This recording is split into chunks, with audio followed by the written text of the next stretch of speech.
शांति। आज 8 जून 2025 भारत में रविवार है। Today is 8th June 2025 and it's Sunday in Bharat. आज की मुरली का जादुई रहस्य स्वयं को प्रेरणा देने के लिए magical secrets of today's Murli for motivating the self। आज रविवार है तो अव्यक्त बाप दादा के बहुत ही पावरफुल और मधुर महावाक्य है। रिवाइज तारीख मुरली की है 15 नवंबर 2005।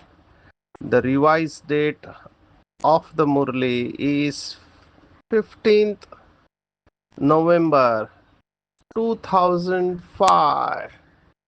मुरली का टाइटल है सच्चे दिल से बाप व परिवार के स्नेही बन, मेहनत मुक्त बनने का वायदा करो और फायदा लो।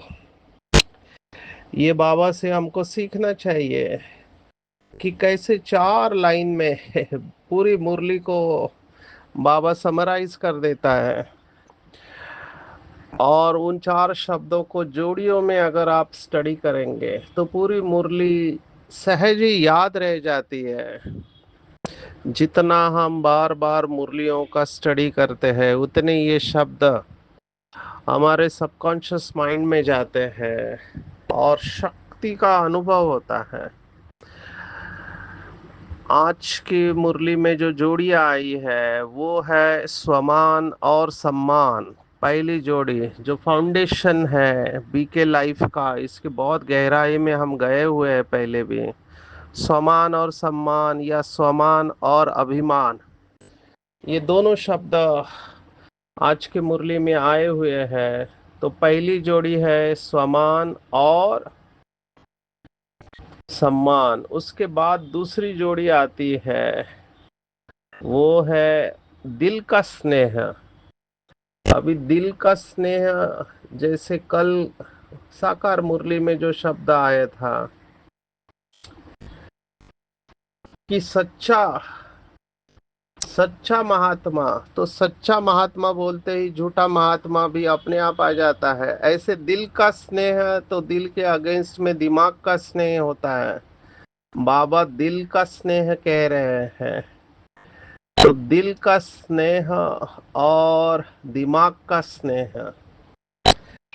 तो बाबा ने ज्ञानी तू आत्मा और स्नेही आत्मा इसमें फर्क बताया हुआ है। तो दिल का स्नेह और दिमाग का स्नेह ये दूसरी जोड़ी हो सकती है।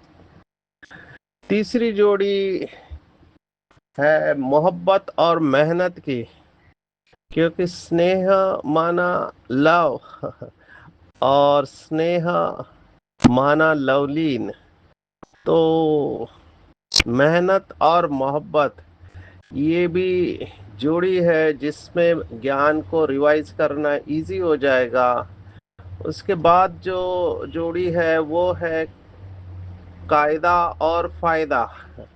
कायदा और फायदा की भी जोड़ी है। और फिर लास्ट 5वीं जोड़ी है शिक्षा और रहम की जोड़ी। अगर ये 5 जोड़ियां याद में रखे तो आज की पूरी मुरली याद रह जाती है। ये बाबा से सीखना चाहिए। ये सब बता के बाबा लास्ट में जब याद प्यार देते हैं तो 4 लाइन में पूरी मुरली रिवाइज कर देते हैं। तो मुरली को याद रखने का ये तरीका है कि मुरली के कीवर्ड्स उसके ऊपर हम ध्यान दें और उनके गहराई में जाए। शुरुआत करते हैं स्वमान और सम्मान की। बहुत गहरी बात बाबा ने बताई है, पूरे कल्प का कनेक्शन बताया है स्वमान के साथ में। स्व का मान रखना, ये स्व के साथ जितने भी शब्द जुड़े हुए हैं उन सब के ऊपर चिंतन करना चाहिए। फाउंडेशन है ये स्पिरिचुअलिटी का। ये स्व का शब्द भगवत गीता का है। स्वाध्याय, अगर आप जानते हैं पांडुरंग शास्त्री आठवले जिन्होंने स्वाध्याय परिवार की स्थापना की, ये भी भगवत गीता से शब्द उठाया गया है। तो बाबा ने स्व के ऊपर बहुत सारे शब्द हमको सुनाए हुए हैं। जैसे स्वदेश है, हमारा देश परम धाम है। स्वधर्म है, फिर स्व का कर्म है। स्व के साथ आप बहुत सारे शब्दों को ले सकते हैं। स्वरूप है, ये स्वरूप के ऊपर भी कई लोगों ने अपने संस्था की स्थापना की है। महाराष्ट्र में स्वरूप संप्रदाय है। तो ये जो स्व के साथ जुड़ा हुआ है ये फाउंडेशन है। सिर्फ स्व को जानना है। तो जानना, मानना और चलना, ये तीन शब्द बाबा हमेशा कहते हैं। ये जो स्वमान शब्द है ये बहुत गहरा शब्द है। स्वमान माना खुद को सम्मान देना। अभी यहाँ पर सिर्फ एक कैच है कि स्वमान और अभिमान में हमको फर्क करना आना चाहिए। नहीं तो कई बार ऐसे भी हो सकता है कि हम होते अभिमान में है और समझते हम स्वमान में है। एक आत्मा ऐसे ही नाराज हो गई तो उसने मुझे कहा, मैं तुरंत स्वमान में स्थित हो गया, लेकिन उसके बोलने से लग रहा था कि वो गुस्से में है। तो स्वमान गुस्सा नहीं है। इसलिए स्वमान और अभिमान की जो बाउंड्री है, सीमा रेखा है, कई बार पता नहीं चलता है। स्वमान वाला कभी भी खुद को सिद्ध नहीं करेगा कि मैं राइट हूँ। बाबा ने कितने सुंदर शब्दों में बताया। ये भी कहने की कला होती है। बाबा ने कहा मैं श्रेष्ठ हूँ, ये स्वमान है, पर मैं ही श्रेष्ठ हूँ ये अभिमान है। तो तुरंत पता चल जाता है कि जो व्यक्ति दूसरे को सम्मान नहीं देता वो स्वमान में कैसे, हम कैसे स्वीकार करें। आज एग्जैक्टली यही बात बाबा ने कही है कि बच्चों का लक्ष्य है बाप समान बनना। तो बाबा हमेशा स्वमान में रहता है, लेकिन साथ में बाबा हर एक को सम्मान भी देता है। ये बहुत बहुत इम्पोर्टेंट है। Respecting the part of others in drama. Drama में हर एक आत्मा के पार्ट को सम्मान दे। मुझे एक आत्मा ने पूछा कि इस आत्मा ने, वो कंप्लेंट कर रहा था कि इसने धन का भ्रष्टाचार किया है और एक बार नहीं कई बार किया है, तो हम इसको दिल से कैसे सम्मान दें। तो मुझे दादी जानकी जी की बात याद आई जब उन्होंने हमारी आदरणीय जयंती बहन को कहा कि क्या तुम उसका पार्ट प्ले कर सकती हो। तो कहा नहीं कर सकते हैं। इसका मतलब उसका पार्ट वही प्ले करेगा। तो ड्रामा में उसका वो सीन है, उसका वो रोल है, उसको मिला हुआ है, और आप कहते हो उसको वो रोल प्ले नहीं करना चाहिए। इस बात को थोड़ा गहराई से समझना है। कई लोग मुझे कहते कोई गलती कर रहा है हम चुप बैठे क्या, ये मैंने नहीं कहा है। देर आर वेज, तरीके होते हैं रिजॉल्व करने के, जिसको आज बाबा ने स्लोगन में भी कहा, कारण को निवारण। तो होता है तो अच्छा है, नहीं तो वहां पर भी अटकना नहीं है। कई लोग यहाँ पर भी अटक जाते हैं। जैसे ट्रिब्यूनल बैठती है वैसे मीटिंग होती है और फिर उसमें भी कोई डिसीजन नहीं लिया जाता है, क्योंकि उस आत्मा ने यज्ञ की बहुत सेवा की हुई रहती है। तो एक्शन लेना ये नहीं होता है कई बार। तो ये बहुत सोच समझ कर डिसीजन लिए जाते हैं। मैंने बड़ी दादी को यहाँ देखा, जबरदस्त बैलेंस बड़ी दादी में देखा मैंने। और फिर बड़ी दादी का वो फोटो मेरे आंखों के सामने रहता है जो मधुबन में कॉन्फ्रेंस हॉल के गेट पे रखा हुआ है। सम्मान में रह के सबको सम्मान देना, एग्जैक्टली यही बड़ी दादी ने किया। मुझे मौका मिला था दादी से बात करने का। तब मैंने देखा दादी कुछ भाई बहनों के साथ बैठ रही है। अभी देखो चीफ को कितने सारे सॉल्यूशंस देने होते हैं। तो दो आत्माओं के बीच में अनबन हुई, दोनों दादी के सामने अपनी बात रख रहे, दादी दोनों का सुन के दादी डिसीजन दे रही है, और वो भी कुछ सेकंड में दादी डिसीजन दे रही है। और ऐसा डिसीजन देने के बाद में मैं देख रहा था कि दादी के चेहरे पर कोई और भाव नहीं है, दादी बिल्कुल निश्चिंत। तो यही बात आज की मुरली में आई है। ये जस्ट मैं प्रैक्टिकल बातें, क्योंकि कई लोग मुझे कहते हैं बाबा की बातें प्रैक्टिकल नहीं होती है, सिर्फ सुनने को अच्छा लगता है, लेकिन जब इम्प्लीमेंटेशन की बात आती है तो वो नहीं होती है। ऐसा नहीं है। अगर हम इन बातों को धारण करें तो ये बहुत सरल है, हमारी बुद्धि का कमाल है पूरा। मैं हमेशा बुद्धि के ऊपर जोर देता हूँ, ये पूरा बुद्धि का कमाल है। ऐसे ही कोई विश्व महाराजन नहीं बनता है। मैं खुद उस समय देख रहा था कि अगर मैं दादी की जगह पे होता तो मेरे बहुत संकल्प चलते कि ये आत्मा अभी क्या सोचेगी मेरे बारे में, कहीं और कुछ गड़बड़ तो नहीं कर देगी, मेरे ऊपर गुस्सा तो नहीं करेगी। बिल्कुल नहीं। दादी ऐसे जैसे पानी के ऊपर लकीर, बात आई पानी के ऊपर लकीर आके चली गई। तो ये प्रैक्टिकल में ब्रह्मा बाबा ने, मम्मा ने या दादियों ने करके दिखाया है। ये निमित्त बनना मासी का घर नहीं है, कांटों का ताज होता है, क्योंकि कई बार टफ डिसीजंस लेने होते हैं। सोचो कितने ऐसे बाबा के बच्चे जिनको यज्ञ से निकाला गया क्योंकि उन्होंने कुछ ऐसे कर्म किए, so that is a tough decision. लेकिन उसके बाद अवस्था को अपना अच्छा रखना, ये बहुत बड़ा चैलेंज होता है। तो ये सम्मान और सम्मान की बात प्रैक्टिकल मैं तो यूज करता हूँ। मैं एक देख रहा हूँ, अगर मेरा कहीं पर भी अटैचमेंट नहीं है, जो आज बाबा ने बहुत सुंदर शब्दों में कहा, बाबा के शब्द नोट करने जैसे। इसलिए ये मुरली अगर आप गहराई से देखो तो भट्टी की मुरली है। हमारे प्रश्नों के जवाब मिल जाते हैं मुरली में से, कि कौन से सिचुएशन में कैसे कर्म करना चाहिए। तो बाबा ने कहा कि जो दिल का नहीं होगा उसको कभी मेहनत नहीं होगी, और दादी इसमें पास थी, दिल का सच्चा स्नेह। क्योंकि उन्हें याद करना नहीं पड़ता, याद भुलाना मुश्किल है। दादी को ये जब प्रश्न पूछते थे तो दादी हमेशा कहती थी, जब कोई पूछता है बाबा की याद रहती नहीं है, तो दादी कहती थी याद भूलना मुश्किल है। वो कह रहा है याद करना मुश्किल है, दादी कहती भूलना मुश्किल है। और यही फर्क है समान और सम्मान का।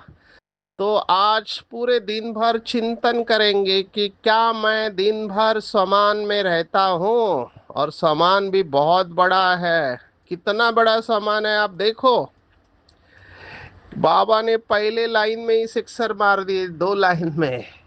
हर एक बच्चे को पाँव में गिरने से छुड़ाए, सिर का ताज बना दिया। मैं वो स्वामी नारायण का स्ट्रक्चर देखने को गया था, कैसे बनाते हैं एक स्थान पर। तो वहाँ पे वो जो स्वामी थे जिन्होंने अपना जीवन समर्पित किया था, हमने सोचा श्री कृष्ण के भक्त है, तो उनको श्री कृष्ण का फोटो दिया, और साथ में मेरे मुंह से निकल गया कि आप भी इसके जैसे बनो। तो उसने कान पकड़ लिए कि हम इसके जैसे बन ही नहीं सकते, हम तो इनके चरणों की धूल है।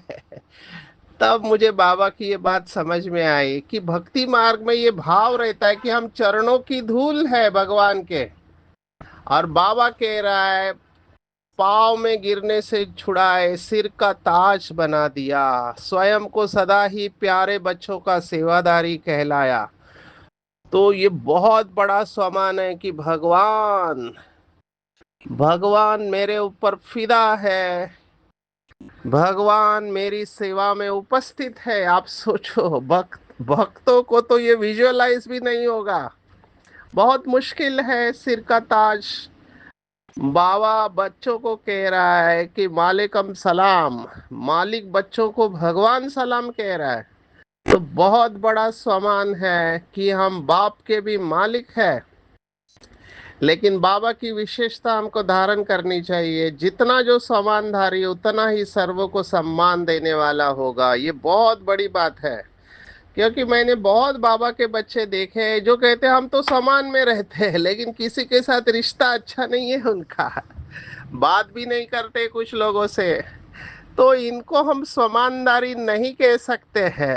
एज पर टुडेस मुरली, जो दूसरों को सम्मान नहीं देता है उसको समानदारी नहीं कह सकते। इसको अंडरलाइन करेंगे। जितना समानधारी उतना ही निर्माण और सर्व का स्नेही होगा। बाबा ने उदाहरण दिया है खुद का, जैसे बाप सर्व के प्यारे है, चाहे एक मास का बच्चा है, चाहे आदि रत्न भी है, लेकिन हर एक मानता है कि मैं बाबा का, बाबा मेरा। ये निशानी है सर्व के प्यारेपन की, श्रेष्ठ समान की। तो हम भी अगर बाप समान बनना चाहते हैं तो यहाँ पे आपको रिलैक्सेशन नहीं मिल सकती। आप अकेले नहीं चल सकते। कई लोग अकेले चलने की कोशिश करते हैं। क्यों? क्योंकि बहुत आत्माओं के साथ संस्कार मिलते नहीं है। अभी संस्कार नहीं मिलते हैं तो कहते हैं इन लोगों के साथ रह के अपनी अवस्था खराब करने से अच्छा है एकला चलो रे। तो एकला चलो रे करके नहीं होगा। बाबा ने कहा आपको सबसे सबसे प्यारापन निभाना पड़ेगा, क्योंकि आप राज्य में अकेले नहीं हो, राज्य में सभी होंगे। आपकी रॉयल फैमिली होगी, साहूकार होगी, प्रजा होगी, प्रजा की भी प्रजा होगी, दास दासी चांडाल सब होंगे, और सभी आपको स्वीकार करना चाहिए। राजा उसी को कहते हैं जिसे सभी स्वीकार करे। तो जब कोई कहता है कि मैं अकेला चलूंगा, मुझे किसी से कुछ लेना देना नहीं है, इनडायरेक्टली वो आत्मा यही कह रहा है कि मैं सबसे संतुष्टता का सर्टिफिकेट नहीं लेना चाहता हूँ, या नहीं मैं राजा बनना नहीं चाहता हूँ। इनडायरेक्टली बाबा ने आज यही कहा है कि आप कैसे भी हो, हर आत्मा को आपको सम्मान देना है। देखो समानदारी की विशेषता को देख सम्मान देते हैं। उनकी दृष्टि में, वृत्ति में, कृति में हर एक की विशेषता समाई हुई रहती है। जो भी बाप का बना वो विशेष है, चाहे नंबर वन है, लेकिन दुनिया के कोटों में कोई है। तो समान देहाभिमान को मिटाता है, ना कि बढ़ाता है। जहाँ समान है वहाँ देहाभिमान नहीं रह सकता। बहुत सरल तरीका है देहाभिमान मिटाने का, समान में रहना। और ऐसे समान वाली आत्मा हमेशा सर्व को सम्मान देंगी। तो समानधारी के साथ में सम्मानदाता ये टाइटल साथ में ही जाता है, क्योंकि उसे पता है कि हर एक आत्मा नंबरवार है। सभी राजा नहीं बनेंगे, कोई साहूकार बनेंगे, कोई रॉयल फैमिली में आएंगे, कोई प्रजा बनेंगे। जब राजधानी बन रही है तो मुझे हर एक के रोल को सम्मान देना है, पहली पॉइंट। दूसरा, बाबा ने स्नेह के बारे में बताया। समझो कोई दूसरे की कमजोरी को देखते हैं, कोई संस्कार के वशीभूत है, समझो किसी के अंदर गुस्सा है या काम का विकार है या और कोई कमी कमजोरी है, जो भी विकार बाबा बताते हैं। अभी खराब चीज है तो खराब चीज वालों से प्रभावित नहीं होना है। खराब चीज दिखाई भी देते हैं तो क्या करते हो, देखते रहते हो या किनारा कर लेते हो? तो जो बाप के दिल के स्नेही, सर्व के स्नेही अवश्य होंगे। सभी के साथ स्नेह होना चाहिए, माना उसको संपूर्ण रूप से स्वीकार करना चाहिए। बाबा ने बहुत बड़ा वाक्य बोल दिया कि दिल का स्नेह बहुत सहज विधि है संपन्न और संपूर्ण बनने की। अंडरलाइन, दिल का स्नेह बहुत सहज विधि है संपन्न और संपूर्ण बनने की। आपने अगर अव्यक्त बाप दादा के साथ जानकी दादी जी के वीडियो देखे हैं तो उसको कितना नशा है, बाबा देखते ही वो नशे में चले जाते हैं और बाबा को भाकी पहनती है। दिल का स्नेह। इसलिए बाबा ने उस आत्मा को भी सर्टिफिकेट दिया, सच्चा दिल, साफ दिल। और बड़ा दिल। तो दिल का स्नेह बहुत सहज विधि है। चाहे कोई कितना भी ज्ञानी हो, अगर दिल का स्नेह नहीं है तो ब्राह्मण जीवन में रमणीक जीवन नहीं होगी, रूखी जीवन होगी। अभी बाबा ने स्पष्टीकरण देखो क्या दिया है। क्योंकि स्नेह के बिगैर अगर ज्ञान है तो ज्ञान में प्रश्न उठते हैं, क्यों क्या। लेकिन स्नेह ज्ञान सहित है तो स्नेही सदा स्नेह में लवलीन रहते हैं। तो दो प्रकार के बच्चे, जो केवल ज्ञान के आधारे चलने वाले और ज्ञान प्लस स्नेह, उनको कभी कोई प्रश्न नहीं उठेंगे। और स्नेही को कभी मेहनत नहीं करनी पड़ती। सिर्फ ज्ञानी है, स्नेह नहीं है तो मेहनत करनी पड़ती है। वह मेहनत का फल खाता, वह मोहब्बत का फल खाता। तो ज्ञान बीज है लेकिन स्नेह उसका पानी है। अगर बीज को स्नेह का पानी नहीं मिलता तो फल नहीं निकलता। अंडरलाइन करने जैसी बात है। बीज ज्ञान है, उसको स्नेह का पानी नहीं मिलता तो फल नहीं निकलता। हर कर्म में ज्ञान के साथ स्नेह होना बहुत जरूरी है। इसके ऊपर पूरी अव्यक्त मुरली बाबा ने चलाई हुई है कि ज्ञान युक्त स्नेह, ज्ञान युक्त भावना और स्नेह युक्त योग, ये भी अलग डायमेंशन है। फिर कभी समय मिला तो हम इसको टच करेंगे। आज स्नेह के बारे में बाबा कह रहा है और पूरी क्रिश्चियनिटी इसी के ऊपर है। God is love. स्नेह में समाना ही संपूर्ण ज्ञान है। और जहाँ दिल का स्नेह है वो लवलीन अवस्था, सर्वोच्च अवस्था कही गई है। तो हमको 3 सर्टिफिकेट लेने हैं बाबा से, और खुद का सर्टिफिकेट तो हम ले लेते हैं। सबसे इम्पोर्टेंट है परिवार का सर्टिफिकेट मिले, तभी हम विश्व के मालिक बन सकते हैं। और उसके लिए सबको स्वीकार करना पड़ेगा, सबके साथ दिल का सच्चा स्नेह, ऊपर ऊपर का नहीं। कई लोग दिखावे का स्नेह, वो युक्ति युक्त चालाकी से चलते हैं। वो भी नहीं चलेगा। आप दिखावे का कर रहे तो और प्रॉब्लम है, क्योंकि अंदर आपके स्नेह नहीं है। बाहर से सिर्फ आप दिखावा कर रहे हैं कि आपका स्नेह है, तो भी नहीं चलेगा। बाबा ने एक मुरली में कहा था, बहुत गहरी बात, अगर एक आत्मा से भी तिरस्कार है, क्योंकि जहां लव है वहां हेट नहीं हो सकता, जहां हेट है वहां लव नहीं। तो अगर एक आत्मा से भी तिरस्कार है तो आपका योग लग नहीं सकता। शिव भगवान वाच है। इसलिए समझदारी इसी में है कि सच्चा दिल का स्नेह, और ये नेचुरली कब होगा, जब मैं उस आत्मा की विशेषता देखूंगी कि भले वो वर्तमान समय वो आत्मा हलचल में है, बाबा का बच्चा है लेकिन हलचल में, माना गलतियां कर रहा है, लेकिन मुझे इसी दृष्टि से देखना है जैसे बाबा देखता है। बाबा ने कितने बार कहा, आज भी कहा है कि मुझे आखिरी बच्चे से भी उतना प्यार, आज का आदि रत्नों से जितना प्यार है उतना आखिरी बच्चे से भी उतना ही प्यार है। ये है बाप समान अवस्था, अनकंडीशनल लव एंड एक्सेप्टेंस। तो चेक करना चाहिए, पहले मैं निरंतर सम्मान में रहता हूँ, नंबर 2 दूसरों को सम्मान देता हूँ, और दिल का सच्चा स्नेह है। सम्मान और सम्मान दोनों साथ में जाते हैं। अब बाबा ने देखो पूरे कल्प के साथ कनेक्शन क्या बता दिया। एक जन्म में सम्मान देना है और सारा कल्प उसकी प्रालब्ध सम्मान प्राप्त होता है। आधा कल्प राज्य अधिकारी का सम्मान मिलता है और आधा कल्प भक्ति में भक्तों द्वारा सम्मान मिलता है। इसको लिख लेना।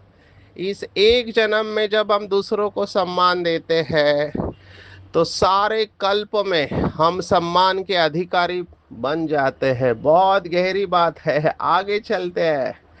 बाबा ने कहा, देश में रहने वाले बीके या विदेश वाले डबल फॉरेनर्स किसी भी सब्जेक्ट में, माना ज्ञान योग धारणा सेवा, अगर मेहनत रखती है तो कारण है दिल के स्नेह की कमी। स्नेह माना लवलीन, ये पूरा पैराग्राफ जेरॉक्स करके आंखों के सामने रखना चाहिए। याद करना नहीं पड़ता, याद भुलाना मुश्किल होता है। अगर मेहनत करनी पड़ती है बीके लाइफ में तो समझने का कि दिल के स्नेह को चेक करो, कहाँ लीकेज तो नहीं है। अभी लीकेज माना वो प्यार कहीं निकल रहा है, किसी व्यक्ति से या व्यक्ति की विशेषता से, कोई साधन से, सैल्वेशन से। अगर प्यार है तो आप दिल के स्नेही या लवली नहीं हो सकते, क्योंकि या तो पुरानी दुनिया खींच रही है या बाबा खींच रहा है। वह सेल्वेशन याद आती रहेगी, उसकी निशानी है। कहाँ भी लीकेज होगी तो सदा जीवन में किसी भी कारण से संतुष्टता की अनुभूति नहीं होगी।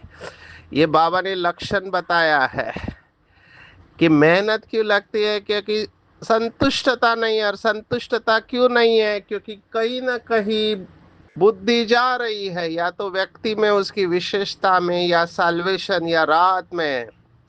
जहाँ संतुष्टता है वहाँ प्रसन्नता है। वो सदा मुस्कुराता हुआ रहेगा, खिला हुआ गुलाब, ना कि मूड ऑफ। कुछ लोगों का हमेशा मूड ऑफ होता है।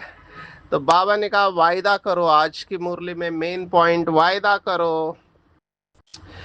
क्या वायदा करो? कि रिवाइज और रियलाइज करेंगे। रिवाइज करो, रियलाइज करो। ये बहुत अच्छा प्रिंसिपल है, रिवाइज एंड रियलाइज। बाबा ने इस साल को थीम दिया हुआ है कि सफल करो और सफल बनो। जो भी है आपके पास, स्थूल धन है, अलौकिक खजाने, सबको सफल करो। सफल करो और सफलता पाओ। और किसी को अगर शिक्षा देनी भी है, बाबा ने अभी रिसेंटली मुरली चलाई थी, शिक्षा के साथ क्षमा स्वरूप बनकर शिक्षा दो। मर्सीफुल, रहम दिल बनो। क्योंकि डॉक्टर्स भी जब ऑपरेशन करते, मना काटने के पहले वो एनेस्थीसिया देते हैं। तो बाबा ने उदाहरण देखो क्या दिया, टिंचर भी लगाते हैं तो फूंक मारते हैं। आजकल टिंचर्स तो देखा नहीं गया है, क्योंकि बहुत अच्छे एंटीसेप्टिक आए हैं, बीटाडिन जैसे। तो पहले सुला देते, माना एनेस्थेटाइज करते हैं। तो हमको भी पहले मर्सिबल और फिर शिक्षा देंगे तो प्रभाव पड़ेगा। तो इस साल का थीम के ऊपर भी चिंतन करेंगे, सफल करो और कराओ। आते हैं, आज बाबा ने शांति और प्यार में बताया कि प्यार इम्पोर्टेंट है। हम व्यासा में एक गेम करते हैं, 3 परिवार बताते हैं, प्यार का, शांति का और खुशी का। आज देखो बाबा ने क्या कहा।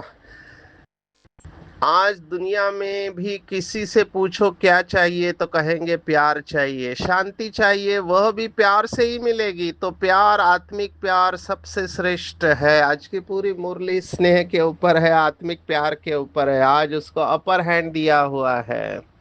कंबाइंड रहेंगे तो अभूल बनकर निरंतर योगी बन जाएंगे। तो जहाँ कंबाइंड रहते हैं वो अभूल रहते। कोई कितना भी भुलाने की कोशिश करे, ऐसे अभूल बच्चे बाप को अति प्यारे हैं, क्योंकि निरंतर योगी है। और फिर से वरदान प्यार के ऊपर है। जहाँ प्यार है वहाँ स्वतः याद है। याद में मेहनत नहीं है। मेहनत लगती है मतलब आप भूले हुए हैं।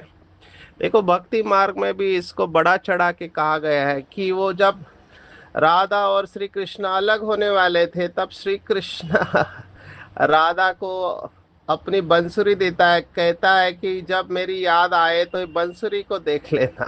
तो राधा मुस्कुराती है, शायद राधा का ज्यादा प्यार होगा। वो कहती है हम अलग ही कब हुए थे जो आप मुझे याद करना पड़े। ये अवस्था है। ऐसे ही बाबा के बच्चों की अवस्था होनी चाहिए कि कंबाइंड रहते हैं। जैसे सायमेस ट्विंस होते हैं, 2 बच्चे जुड़े हुए रहते हैं, शरीर और आत्मा कंबाइंड है।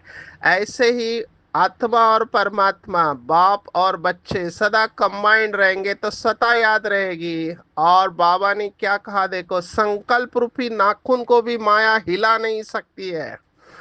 तो ये कंबाइंड रूप की स्टेज का अनुभव है। कारण को निवारण में परिवर्तन करना है और दुआएं जमा करनी है। इधर you are part of the problem और पार्ट ऑफ द सोल्यूशन, ऐसे मैनेजमेंट में कहते हैं। If you are not part of the solution, you are part of the problem. तो कारण कारण नहीं कहना है, निवारण, सोल्यूशन के ऊपर फोकस करना है। और अलौकिक मस्ती में सदा मस्त रहना है। तो दुनिया की कोई भी उलझने अपनी ओर आकर्षित नहीं करेंगी। कई बच्चे ये डायलॉग बोलते हैं, मैं जब स्कूल में सेशन लेता हूँ, वो कहते हैं आग लगी बस्ती में, हम तो अपनी मस्ती में। चाहे आग लगी हुई हो, लेकिन हम अपनी अलौकिक मस्ती में मस्त रहेंगे। जैसे मिलिट्री वाले अंडरग्राउंड होते हैं, तो बाहर कितने भी बॉम्ब्स गिरे उनके ऊपर असर नहीं होता है, वो बंकर में रहते हैं अपने। ऐसे अंतर्मुखी माना अंडरग्राउंड अवस्था। तो बाहर मुक्ता की बातें हमें डिस्टर्ब नहीं करेगी। तो आज की पूरी मुरली में टेक होम है, सदा स्वामानधारी और सर्वों को सम्मान देने वाला बनना है, बाप के दिल के स्नेही बनना है और सर्व के श्रेष्ठ स्नेही बनना है, सदा मेहनत मुक्त मोहब्बत में लीन रहना है, वायदा और कायदे का फायदा लेना है, बैलेंस रखना है, वायदे और कायदे का सफल करना है और सफलता को पाना है, और कंबाइंड रूप की स्मृति द्वारा अभूल बनने वाले निरंतर योगी बनना है। कारण सुनाने के बजाय उसका निवारण करना है, तब दुआएं मिलेगी। और अंडरग्राउंड रहना है, तो बाहर की परिस्थिति आपके ऊपर प्रभाव नहीं डालेगी। अच्छा, ओम शांति।